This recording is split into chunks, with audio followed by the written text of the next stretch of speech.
ইতিমধ্যে রাশিচক্রে ঘটে গেছে ক্ষেত্র বিনিময়। বুধ এবং শুক্র দুই মিত্র রাশি তাদের ক্ষেত্র বিনিময় করেছে গোচরে। গোচরে বুধ প্রবেশ করেছে বৃষ রাশির ঘরে এবং শুক্র প্রবেশ করেছে তৃতীয় ভাব অর্থাৎ মিথুন রাশির ঘরে। এরা একে অপরের ক্ষেত্র বিনিময় করে জ্যোতিষ মতে ক্ষেত্র বিনিময় যোগ তৈরি করেছে, যেটা জ্যোতিষ মতে রাজযোগের সমান ফল দেয় বলে ধরা হয়। এক্ষেত্রে দুই মিত্র রাশি ৬ রাশির জাতক জাতিকার উপর খুব শুভ ফল প্রদান করবে।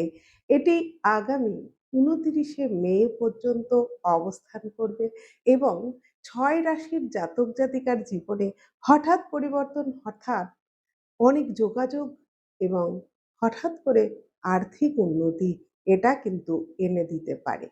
শুক্র দেবে লাক্সারিয়াস লাইফ, শুক্র দেবে গাড়ি বাড়ির সুযোগ সুবিধা, শুক্র দেবে গৃহ সুখ শান্তি এবং প্রেম জীবনে সফলতা, প্রেম জীবনে মধুরতা। সেটা হতে পারে বৈবাহিক জীবন, আবার হতে পারে লাভ লাইফ। আবার বুধ দেবে বুদ্ধি, বুধ দেবে ব্যবসায়িক বুদ্ধি, আবার বুধ দেবে মানি মার্কেটিং এ বিভিন্ন ধরনের সুযোগ সুবিধা। তাই এই ধরনের সুযোগ সুবিধা, দুটো মিত্র রাশির সুযোগ সুবিধা, এটা কিন্তু রাশিচক্রের ১২টি রাশির মধ্যে ৬টি রাশিই পেতে পারে। এই সময়টুকু যদি আপনি কাজে লাগাতে পারেন, আপনার জীবনের হঠাৎ পরিবর্তন আপনি এই সময় দেখতে পাবেন।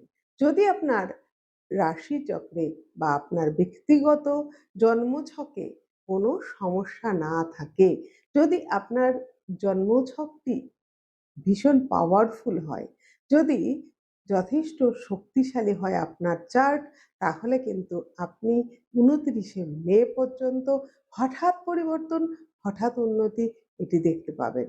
আর যদি কোনো গ্রহ আপনাকে সমস্যায় ফেলে, কোনো গ্রহ যদি আপনার জন্য নেগেটিভ হয়ে থাকে, তার যথাযথ প্রতিকার প্রতিবিধান করুন, তাহলে কিন্তু আপনি এই সুযোগগুলো পাবেন। সুযোগ আপনার হাতছাড়া হবে না। তবে এবার জানি সেই ৬ রাশি কারা। মেষ রাশি, বৃষ রাশি, কন্যা রাশি, বৃশ্চিক রাশি, কুম্ভ রাশি এবং মীন রাশি। এই ৬টি রাশির জাতক জাতিকারা নানা দিক থেকে কখনো না কখনো হঠাৎ সুযোগ পেয়ে যাবেন। আপনারা পরিশ্রম করুন এবং ধৈর্য ধরুন, সুযোগ আসবে।